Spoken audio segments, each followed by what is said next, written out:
আপনাদের আশা আমরি বাংলা ভাষা। দর্শক, আপনাদের আমন্ত্রণ জানাচ্ছি অমর একুশে বইমেলা নিয়ে ৭১ টেলিভিশনের প্রতিদিনের আয়োজন বইমেলা প্রতিদিনে। আপনারা জানেন, আপনারা ঠিক এই সময়টায় পুরো ফেব্রুয়ারি মাস জুড়ে আমরা জানিয়ে দেই বইয়ের খবর, পাঠকের খবর, লেখকের খবর এবং প্রকাশকের খবর, সব মিলিয়ে মেলার সব খবর। আজ ২৮তম দিন এবং ফেব্রুয়ারি মাস শেষ দিন, মেলারও শেষ সময় দাঁড়িয়ে রয়েছি এবং শেষ সময় দাঁড়িয়ে জানিয়ে দিতে চাই যে এবারের মেলা পরিবর্তিত প্রেক্ষাপটে মেলা এবং সে মেলায় এবার নানা রকম পরিবর্তন হয়েছে এবং সেই পরিবর্তনে যদি নতুন বইয়ের কথা বলি, নতুন বই এসেছে গেল ২৭ দিনে ২৯৬৪টি এবং আজ এখন পর্যন্ত মেলায় আসলে কতগুলো বই এসেছে সেই তথ্যটি এখন আমাদের কাছে পৌঁছেনি। মেলা শুরু হয়েছিল ছুটির দিনে শনিবার ১ ফেব্রুয়ারি এবং আজ ২৮ তারিখ, সেটিও ছুটির দিন ২৮ ফেব্রুয়ারি এবং শুক্রবারে মেলা শুরু হয়েছে বেলা ১১টায়। শিশু প্রহর পেরিয়ে মেলার শেষ সময় আমরা রয়েছে, কিছুক্ষণ পরেই মেলায় সমাপনী অনুষ্ঠান হবে। সেখানে উপস্থিত থাকবেন সংস্কৃত বিষয়ক উপদেষ্টা, মেলার সদস্য সচিব। তিনি মেলার যাবতীয় যেই উপস্থাপন সেটি করবেন, যে কতগুলো বই বিক্রি হয়েছে, কেমন ছিল মেলা, সব মিলে প্রতিবেদন উপস্থাপন করবেন। তো সেই খবর নিশ্চয়ই জানাবো, কিন্তু তার আগে মেলায় তো প্রতিদিনই বইয়ের কথা বলি, পাঠকের কথা বলি, প্রকাশকের কথা বলি, লেখকের কথা বলি। আমাদের সঙ্গে একজন লেখক আছেন, তিনি একই সঙ্গে গীতিকার এবং তিনি একই সঙ্গে তিনি আসলে যেটা বলি সেটা হচ্ছে যে বাণিজ্য জগতে এবং তিনি দীর্ঘদিন ধরে যেই পেশাগত দক্ষতায় তিনি বাণিজ্য ভুবনে অবদান রেখে আসছেন। তিনি একই সঙ্গে গীতিকার, তার গান আসলে অনেকভাবেই প্রসিদ্ধ, অনেক ভাবেই তিনি অনেক বেশি পরিমাণ সবার কাছে তিনি গ্রহণযোগ্য। আমরা তাকে আমন্ত্রণ জানাবো। তিনি আসিফ ইকবাল।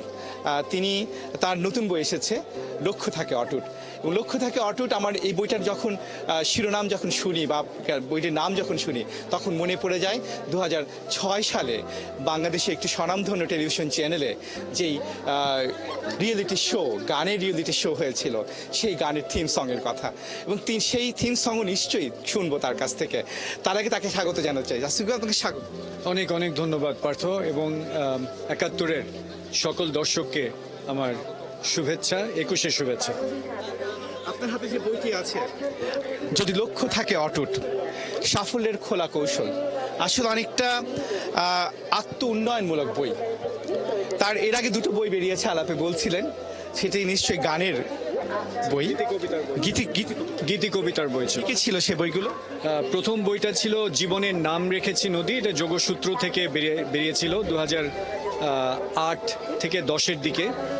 এরপরে বেরিয়েছিল ২০১৪-তে অ্যাডন পাবলিকেশনস থেকে এত ভালো আগে কেন বাসনি, এটাও একটা গানের কবিতার বই।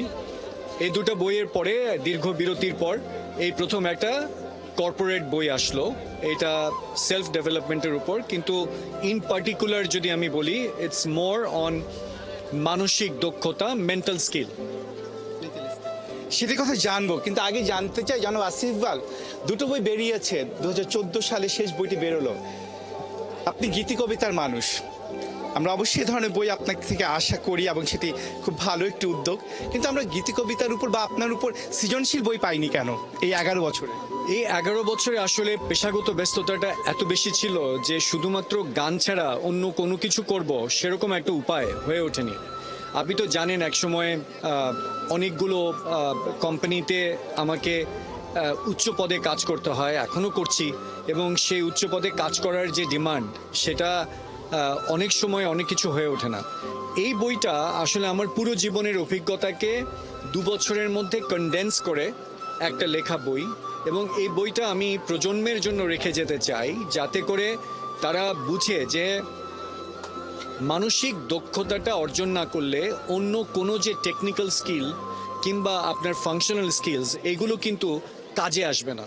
ফলে আজকে যারা ছাত্র আছে, যারা আগামীতে পেশা জীবনে প্রবেশ করবে, কিংবা আগামীতে এখন যারা কাজ করছে পেশা জীবনে, যারা জীবনে উন্নতি করতে চায়, আর যারা উন্নতি করে ফেলেছে, উন্নতিটা ধরে রাখতে চায়, প্রত্যেকের জন্য এই বইটা প্রাসঙ্গিক, এবং এই বই তাকে তার নিজের আয়নার সামনে দাঁড় করাবে এবং দাঁড় করিয়ে সাফল্যের পেতে গিয়ে তার যেসব জায়গায় সমস্যা হচ্ছে সেই সমস্যাগুলো চিহ্নিত করতে সাহায্য করবে এবং ওই চিহ্নিত করার সাথে সাথে এর সমাধানগুলো কি সেগুলোও বলে দেবে।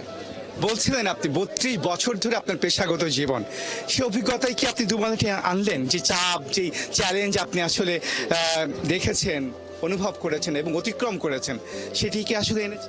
এখানে এখানে মোটামুটিভাবে আমার জীবনের যত ধরনের অভিজ্ঞতা আছে তার যতটুকু আমার পক্ষে সম্ভব হয়েছে সবকিছু আমি ধারণ করার চেষ্টা করেছি। আমি ছোট্ট একটা এক্সাম্পল দিলে আপনি বুঝতে পারবেন যে আমি একটা প্রতিষ্ঠানে যোগ দেওয়ার আগে কি আমি জানি যে এই প্রতিষ্ঠানের সংস্কৃতি কি, এই প্রতিষ্ঠানের সিদ্ধান্তগুলো কিভাবে গৃহীত হয়, কারা গুরুত্বপূর্ণ লোক, কিছু আমরা জানি না। কিন্তু আমরা একটা চাকরি পেয়ে গেলে খুশি মনে আমরা একটা অর্গানাইজেশনে যাই, তারপরে গিয়ে আমাদের হঠাৎ করে আবিষ্কার করতে থাকি যে এই অর্গানাইজেশনের অনেক কিছুর সাথে আমি খাপ খাওয়াতে পারছি না। তাহলে এই যে পূর্ব প্রস্তুতির একটা ব্যাপার, সেই ব্যাপারটা কিভাবে নেবেন এটাই লেখা আছে প্রাতিষ্ঠানিক সচেতনতায়। ব্যতিক্রমী চিন্তাভাবনা আপনি কিভাবে করবেন সেটা নিয়ে কথা আছে, আপনার আবেগীয় বুদ্ধিমত্তার চর্চা কিভাবে হবে সেটা নিয়ে আছে, আপনার মূল্যবোধগুলো আপনি কিভাবে গঠন করবেন সেগুলো আছে। সো এই বইটা না আসলে আপনাকে একেবারে শক্তপোক্তভাবে দাঁড় করাবে যাতে করে আপনি এই বিশ্বের যে বৈশ্বিক চাহিদাগুলো আছে সেগুলো মোকাবেলা করার জন্য আপনি মোটামুটি তৈরি হয়ে যাবেন। অর্থাৎ নতুন যে বাস্তবতা, নতুন যে প্রাযুক্তিক বিশ্বে আমরা অবস্থান করছি, সে থেকে উত্তরণে একজন মানুষকে আসলে খুব শক্ত করে দাঁড়াতে সহায়তা করবে। কিন্তু নামটি হচ্ছে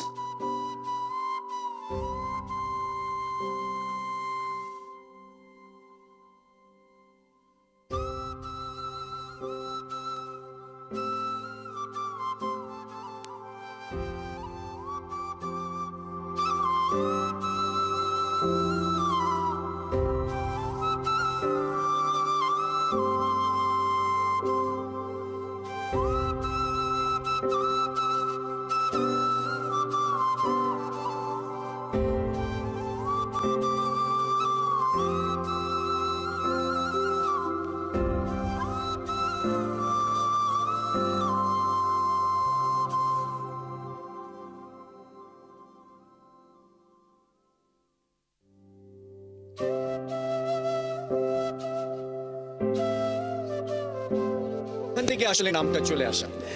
লক্ষ্য থাকে অটুট, নিশ্চয়ই বিজয়ে দেখা হবার জন্য আসলে পাঠককে তিনি প্রাণিত করবেন। কিন্তু অন্য বিষয়ে কথা বলতে চাই জনাব আসিফ ইকবাল, আপনি তো মেলায় কয়েকদিন ধরে আসছেন, গেল 8-10 দিন হলো আসছেন, বইটা এসেছে 24 তারিখে অন্য প্রকাশ থেকে, কিন্তু মেলা কেমন দেখছেন? মেলা আমার জন্য তো মেলা একটা নতুন অভিজ্ঞতা। হ্যাঁ, নতুন পরিস্থিতিতে, নতুন বাস্তবতায় একটা নতুন অভিজ্ঞতা। আমি তারুণ্যের সম্মিলন দেখছি, তারুণ্যের আগ্রহ দেখছি। বই পড়া নিয়ে আমাদের একটা উন্নাসিকতা ছিল। আমি তারুণ্যকে দেখছি যে তারা বই পড়তে চায়। আমরা ভাবতাম যে ডিজিটাল যুগে হয়তো ডিজিটালি মানুষ বই পড়বে, কিন্তু বই পড়ার যে একটা আলাদা আনন্দ, বই যে আসলে মানুষকে ফোকাসড করে, বই যে আসলে মানুষকে কনসেন্ট্রেট করতে সাহায্য করে, এই যে ছোট ছোট ভ্যালুসগুলো যেগুলো আমরা ছোটবেলায় রুশ দেশের উপকথা, মালাকাইটের ঝাঁপি, হ্যাঁ, এগুলো পড়ে পড়ে আমরা যখন বড় হয়েছি, এবং সেবা প্রকাশনী, হ্যাঁ, যে মাসুদ রানা, হ্যাঁ, তারপরে হচ্ছে দস্যু বনহুর, এবং আরো পরে হুমায়ুন আহমেদ। তো এই যে আমরা যে পড়লাম, এই যে পড়ার যে গতিটা, সে পড়ার গতির মধ্যে আসলে যে ইমাজিনেশন খুলে যায়, আমাদের কল্পনার জগৎ খুলে, আমাদের নিজেদেরকে নিয়ে নিজেদের ভাবার, আমরা কোনো চরিত্রকে নিজেদের ভিতরে ধারণ করার চেষ্টা করি, এই জিনিসগুলো আসলে বই থেকে পাওয়া যায়। এবং আজকের তারুণ্য সেইটুকু উপলব্ধি করে, এটাই আমরা অবাক বিস্ময়ে দেখছি। এবং এই তারুণ্যকে যদি আরেকটু করে এই বইয়ের প্রচেষ্টাটা যদি ছড়িয়ে দেওয়া যায় এবং নানামুখী বই যদি এখানে নিয়ে আসা যায়, শুধু অনুবাদ না, আমাদের কর্পোরেট প্রফেশনে এমন অনেক লোক আছেন যারা আসলে বইগুলো লিখতে পারেন, এবং তাতে অনাগত যে সম্ভাবনাময় কর্পোরেটে আসার জন্য তৈরি হওয়া ছেলে মেয়েগুলো, প্রান্তিক ছেলে মেয়েগুলো উপকৃত হবে। আমার উদ্দেশ্যটা ছিল এই বইটাকে আমি কোনো রকমের কোনো জাঁকজমকপূর্ণ করিনি। আমার এখানে প্রায় 48 ইনফোগ্রাফিক্স আছে। আমি এই বইটাকে খুবই কম মূল্যে রাখার চেষ্টা করেছি, এজন্য যে আমি চেয়েছি যে আমাদের গ্রামে গঞ্জের একটা প্রান্তিক ছেলে যে বিশ্বকে চেনাতে চায়, নিজেকে আবিষ্কার করতে চায়, সেই জন্যই আমি তার কাছে বইটা যাতে পৌঁছে, সেজন্য আমি দামটাকে ঠিক গ্রহণযোগ্য রাখার চেষ্টা করেছি। হাসিফ ইকবাল, নিশ্চয়ই এই লক্ষ্য থাকে যদি অটুট, তাহলে বিজয় পৌঁছে যাবে। এই বই পড়ে পাঠক আমরাও বিজয় পৌঁছতে চাই, তবে সময় আসলে খুবই কম। আমরা আলাপে ছিলাম, নিশ্চয়ই আরও একবার সংবাদ সংযোগে যুক্ত হব, কিন্তু তার আগে বিদায় নিতে চাই। এই বছরের শেষ আয়োজন এবারের বইমেলায়, নিশ্চয়ই আগামী বইমেলায় আবারও হাজির হব। দর্শক আমাদের সঙ্গেই থাকবেন এবং বইয়ের সঙ্গে থাকবেন।